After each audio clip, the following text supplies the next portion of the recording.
If you own a Mitsubishi, then check out Rossport. I get almost all of my Stevo parts from Rossport. They provide a large selection of aftermarket and OEM parts, and they're at very competitive prices. The parts get to you as quick as possible, and that's why I've always used Rossport. Check out the link in the description. Hi guys, welcome back to another video. Now today we're going to be fitting a modification to Stevo the Evo, and it's going to be a very drastic modification.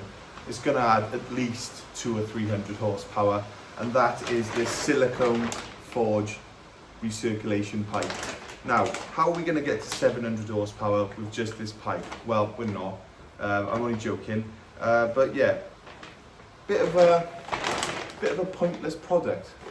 A friend of mine said to me once, if people will buy it, people will make it. So it doesn't really do anything, but it looks nice. So if someone will pay for it, someone will buy it, and well, I paid for it.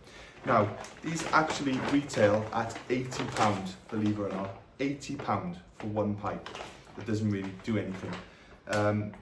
Bit of a rip-off. Now, obviously, a lot of other people think it's a rip-off as well because they couldn't sell them, and they were actually on clearance. I think I got it for like 12 quid, something stupid like that. So, £12 for this silicone Forge hose.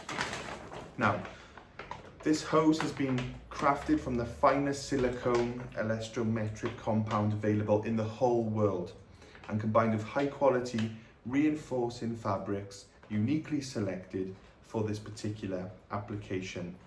I like as well, it says this hose has been engineered to exceed OEM fitments and will enhance the engine's performance. So that's quite interesting. I don't know how it's going to do that, but we're fitting it. I bought it, we might as well. Now, actually, I'll show you the pipe that's in the car, and it's not so bad actually that we are replacing it. Alright, so here we are, Stevo the Evo, and it's this pipe here, this one right there, that's going to be getting replaced. Now, yeah, not really any point to it. There's no problem with it, it's fine. So yeah, one thing that is a bit of a problem now is it looks a little bit mouldy. Now, I believe that is literally just mould from when the car was, you know, in the garage through the depths of winter, not being started for like 6 or 7 months, whatever it was. It has got a little bit of mould that's sort of grown on this pipe. I could probably wipe it off with a soapy cloth, but I'm not going to do that. I got this pipe. Now, there's a little bit of red touches around the car. We've got the red brakes. Let's take a look at them. They've recently been redone. We've got the red engine cover. That's red, although it's just a piece of plastic to cover a fuse box. I don't think the red pipe will actually look too bad. I think it will actually make the engine bay look a little bit more colourful. So I'm not going to beat around the bush. This is an absolute pointless mod, but it looks nice and it looks a lot better than that mouldy pipe. So let's undo this hose clamp. Once I've undone that, I'm hoping I can wiggle this out of the way, get my hand down there, undo the hose clamp down there, and then stick this pipe on. So let's do it.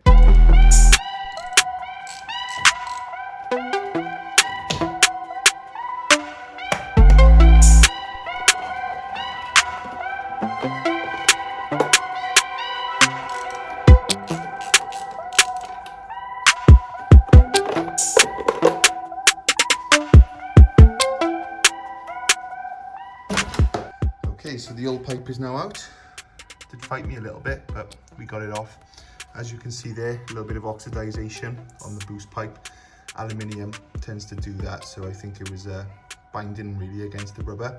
So I'm going to get a little wire brush, just give it a little scrub, and then I'll fit the new pipe. It's looking good now. Quite a lot actually of oxidization. It actually stopped the surface being flat. I'd say the raised bumps were about 1 or 2 millimeters high. So that could actually cause a boost leak if I was to just put the new pipe straight back on there. So it's a good idea to clean it up, get the surface as good as possible. And then I also went around with the blade, up and down, up and down, up and down, all the way around with the blade, just to really make sure that surface was flat. So it's looking pretty good. Cleaned it up again with brake cleaner, and now I'm happy I can refit the pipe. So let's do it.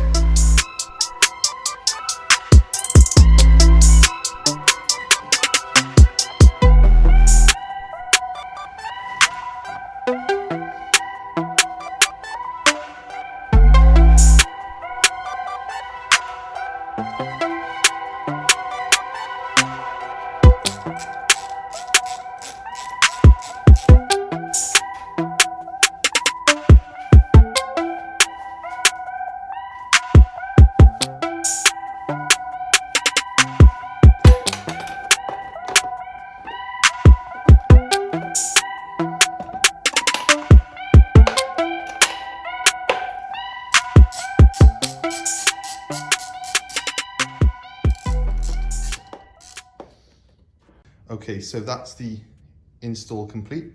Now, what do you reckon? Does it look good? Does it look bad? I reckon it looks pretty good. I mean, realistically, no one's going to be looking in the engine bay, are they? But I think it looked quite nice. It sort of adds a bit more colour to the engine bay. A couple of little red bits dotted around now, starting to look, you know, a little bit more presentable under there. £17 well spent for a high quality bit of hose. Now, would I have paid full whack for this? RRP, I believe, was 80 quid for that pipe. I don't think so, unless you really want to make your engine bay look a bit more colourful.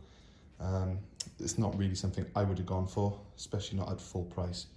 But yeah, I'm happy with it. It looks good. So, thank you for watching. I can't believe I can get so dirty off such a simple job, but quite a nice job. It's nice to not have to get under the car and jack it up for once. So, yeah, I'm happy with the results. So if you liked the video, remember to click like. If you want to see more of Stevo, he's come a long way since I've bought him. Remember to click subscribe. And yeah, future videos coming up now. Got a couple of engine mods. That's one of them. You know, it's not a big mod, but it's a mod regardless. Got another mod coming now. Should be a similar sort of install procedure. So I'm looking forward to that one coming. And then I'm actually booked in to have a remap with Simon Norton. So hopefully my intake will arrive in time.